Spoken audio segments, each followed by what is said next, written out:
Assalamualaikum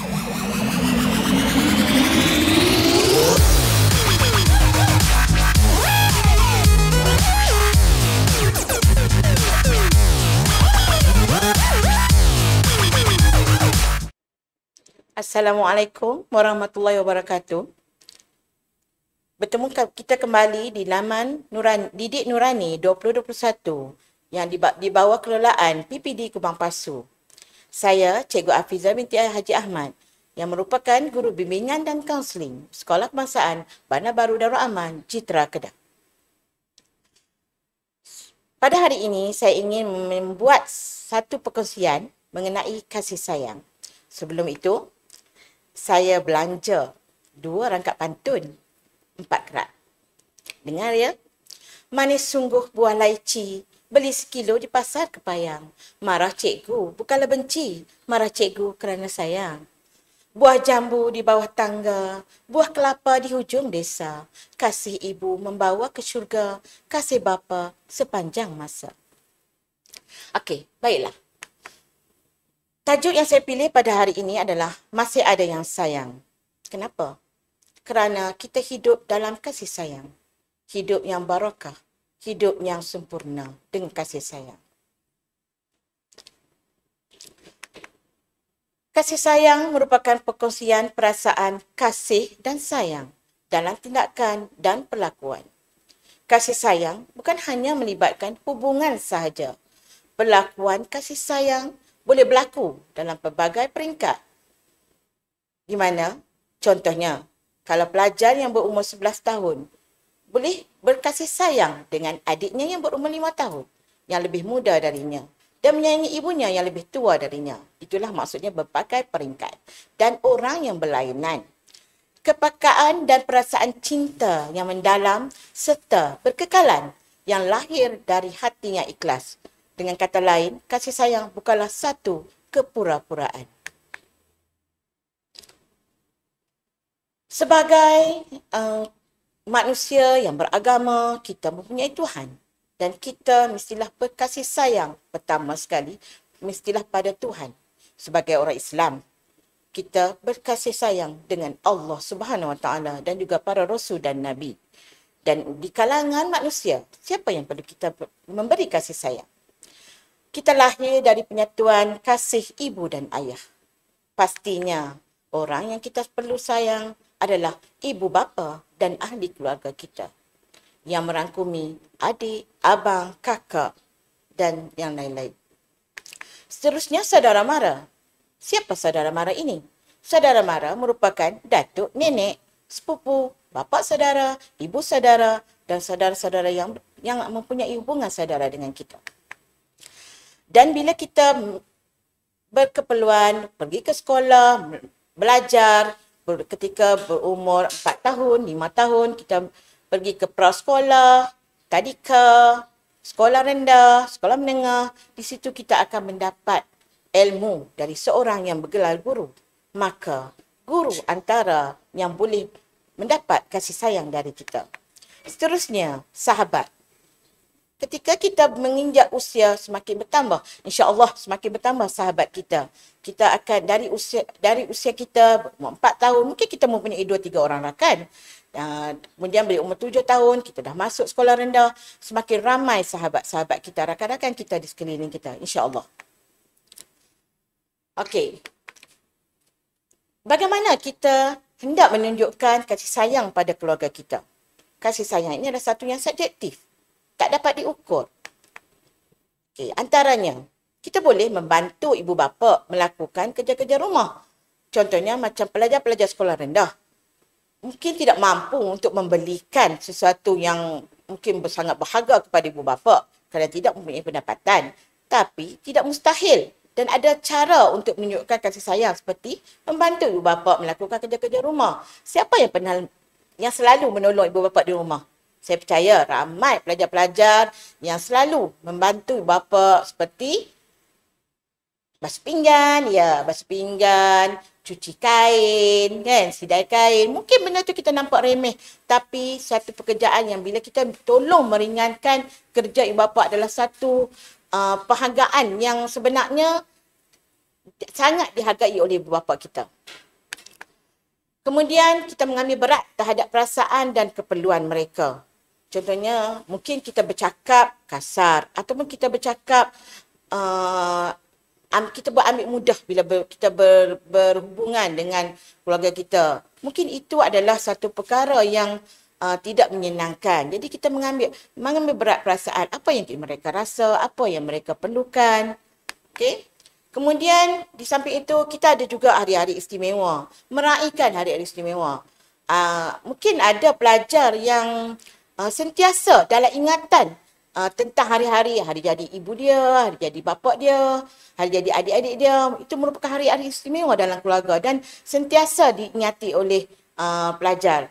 Jadi saya rasa ini adalah satu perkara yang sangat perlu dipuji ya. Sebab bila kita ingat hari-hari istimewa ini, saya tak langsung ia dapat mengeratkan hubungan kekeluargaan dan menambahkan lagi kasih sayang antara kita dan keluarga kita. Seterusnya, kita sentiasa berada di samping ibu bapa kita, terutama bagi yang dah uzur dan tua ya. Ibu bapa ni kalau kita bersama bukan setakat sebenarnya bila kita tengok ibu bapa kita ni bukan setakat melahirkan rasa roh kasih sayang tu, tapi sebenarnya bila kita pandang ibu bapa, ia juga menambahkan pahala pada kita, insya-Allah. Okey. Dalam berkasih sayang ada juga gangguan-gangguan yang perlu kita kenal pasti.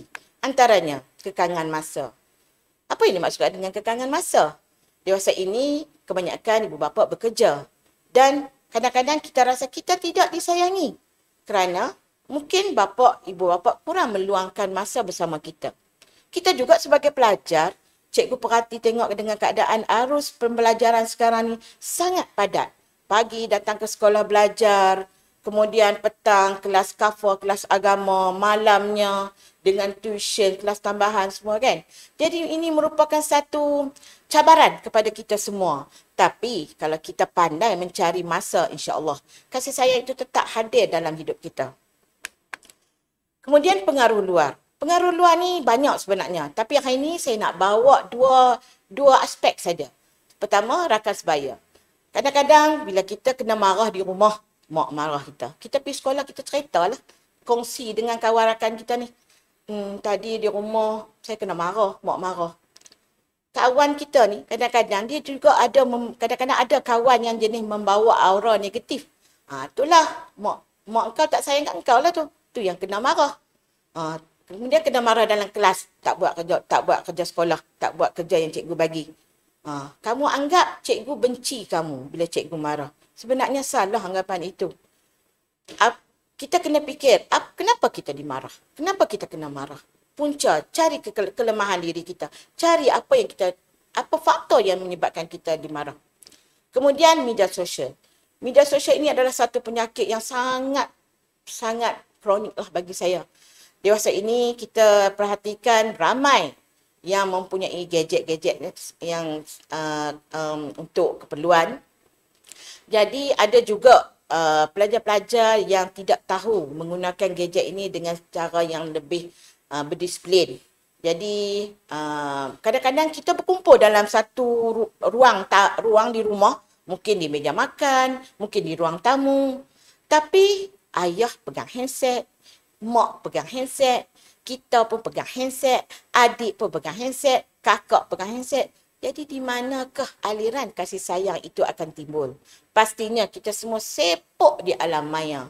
Maka disitulah pengaruh-pengaruh kekurangan, gangguan-gangguan kasih sayang untuk kita lahirkan dalam keluarga kita terganggu gugat. Kemudian kecelaruan. Kecelaruan ni terutamanya pelajar-pelajar ya. Saya perhatikan tengok pelajar-pelajar sekolah rendah, sekolah menengah pun kadang-kadang ada juga kes-kes di mana kalau dimarahi oleh ibu bapa, dimarahi oleh guru, maka dah naik satu hashtag di dalam minda, guru itu membenci dia. Ibu bapa tidak sayangkan dia, asyik marah. Cuba kita perhatikan, kenapa kita dimarah? Kadang-kadang apa yang kita fikirkan tak sama dengan apa yang ibu bapa kita fikirkan. Di sini telah berlaku kecelaruan fikiran.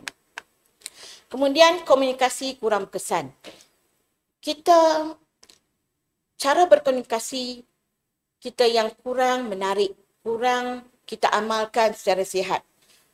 Ada pelajar, semasa saya menjalankan sesi, ada pelajar yang bila saya tanya, pernah tak peluk ayah? Tak pernah peluk ayah seumur hidup. Tak pernah peluk ibu seumur hidup. Malu. Saya tanya kenapa? Kenapa tak peluk mak kamu? Kenapa tak peluk ibu kamu? Kenapa tak peluk umi kamu? Kenapa tak peluk ayah kamu? Jawapan senang saja. Malu. Kenapa malu? Sebenarnya anak-anak, aliran kasih sayang dengan sentuhan amat bermakna. Kalau kita peluk ayah kita, kita peluk mak kita, jantung kita ni bertemu, dada kita bertemu dengan dada mak kita, insya-Allah aliran kasih sayang.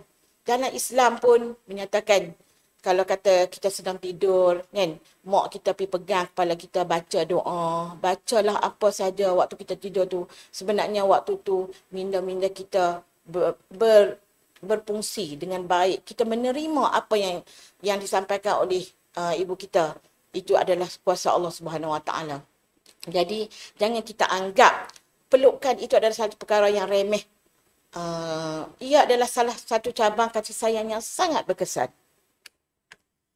Menurut Naib Chancellor, ini saya dapat satu petikan Naib Chancellor Universiti Pendidikan Sultan Idris, Profesor Datuk Dr. Muhammad Sattar Sabran. Beliau menyatakan kebanyakan anak muda kini sebenarnya kurang memahami maksud kasih sayang. Mereka lebih cenderung mentafsir kasih sayang sebagai luahan verbal sahaja tanpa disusuли rasa tanggungjawab dan komitmen kepada orang yang wajar berkasih sayang dengan mereka. Maksudnya, okey, saya pemudahkan ya. Macam remaja sering kita mendengar lebih selesa. I love you.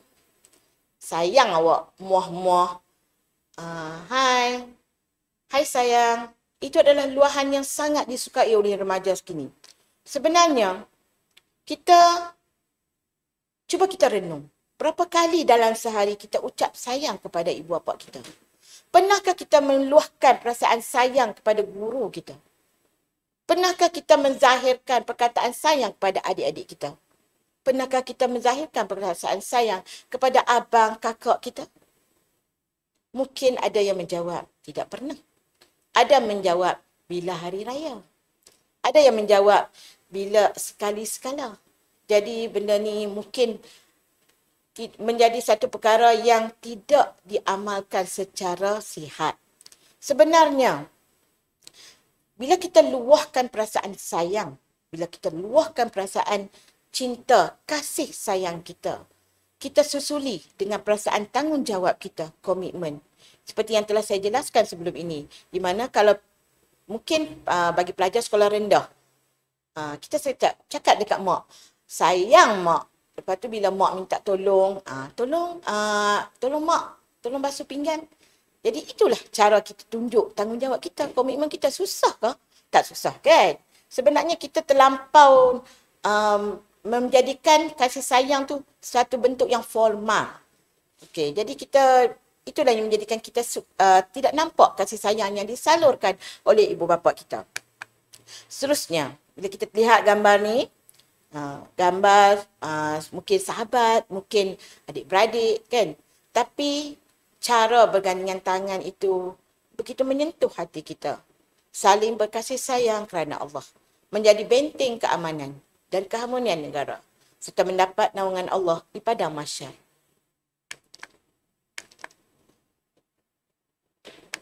Seterusnya, tiada istilah terlebih kasih sayang dalam keibubapaan kerana ia satu keperluan. Kenapa? Dalam memberi kasih sayang ibu bapa kepada anak, tidak ada benteng, tidak ada sekatan, tidak ada had. Jadi bukanlah ada istilah terlebih. Cuma cara kita memberi kasih sayang. Mungkin diambil kesempatan oleh anak kita. Mungkin bagi setengah pelajar tidak pernah dimarahi oleh ibu bapa. Dan dia menjalankan tugasnya dengan baik. Kenapa perlu ibu bapa marah? Dan bila datang ke sekolah, segala kerja sekolah, kerja buat yang diberikan oleh guru, dilakukan dengan baik, dengan penuh disiplin. Perlukah cikgu marah kepada pelajar tersebut? Saya rasa ini perkara ini tidak akan timbul. Selalunya, kita akan dimarah kalau kita melakukan sesuatu yang tidak disenangi oleh ibu bapa. Bila kita dimarah oleh orang yang kita sayang, contohnya ibu bapa, guru, keluarga kita, kita renung diri kita, muhasabah diri. Kenapa kita dimarahi? Kenapa, apa yang kita lakukan? Kita jangan hanya menuding jari, menyatakan bila kita dimarahi oleh ibu bapa, oleh guru, maka timbul kebencian di hati mereka. Tidak ya. Kita kena buang perasaan negatif tersebut. Ini gambar yang menarik ni. Saya dapat daripada laman web Brother for Sale. Kakak tu, kan, biasalah bila adik buat perangai, kakak akan fed up lah dengan adik ni kan. Tapi apa adik pegang? Adik pegang perkataan, I love you, I love my sister. Okay? Di sini sebenarnya aliran kasih sayang tu ada mengalir di antara mereka. Walaupun gambar ni kita nampak dia dia nak jual adik dia, tapi sebenarnya sanggupkah dia menjual adik dia? Tidak kan? Ini adalah propa saja. Tapi setiap bila kita ada hubungan, kita memang ada ketika kita akan rasa marah pada adik, marah pada abang, tapi dalam hati, dalam lubuk hati kita kasih sayang itu tetap mengalir, insya-Allah. Kasih sayang bukan untuk dijual beli ya. Ia adalah satu yang sangat subjektif. Sekian, salam kasih sayang dari saya, Cikgu Afiza. Terima kasih.